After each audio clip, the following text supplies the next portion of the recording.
Hello, so today I want to talk about how I got rid of all my papers and how I keep the papers that I do still have left. I received some questions after the last video, so I'm going to show how I keep my papers and what it actually took me to get rid of it and the process that I went through. So the problem with paper is that it is not only paper clutter, it contains a hidden message, a sort of bureaucracy in it.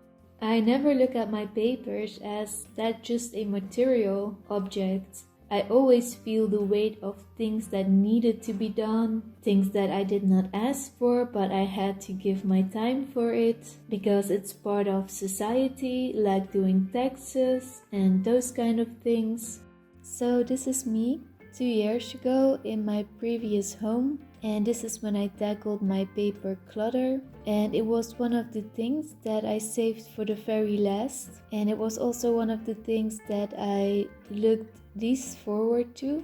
It also took me a couple of weeks to get it all done. I made pictures of everything, or I just scanned it, and I was spending the 3 hours that I had in the evening, and it was basically the only thing that I focused on in my free time. But I wanted to get it over with as quickly as possible, like a sort of ripping the band-aid off method. It might be painful, but it's just for a short while, otherwise it lasts way longer.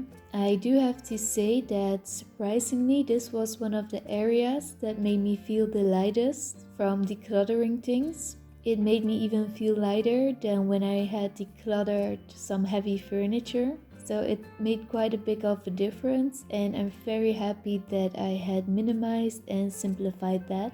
So the first step for me was to digitalize everything, and I did that by scanning things or making pictures of it. And I did this because getting rid of papers was difficult to let go, and having a space where they still existed but not a real space felt so much easier for me, and that was the first step in letting it go. So although it costed me quite some time, it was worth it. And I did declutter some more things afterwards in the digital space, but first I needed to have a space in which the papers still existed. And I do rather keep a bit too much digitally than too little. It bothers me less there. But I noticed that I was keeping so many papers that I probably would never need. And so I started to ask myself the most important question: do I absolutely need this? And if so, what for? And what would happen if I don't have it?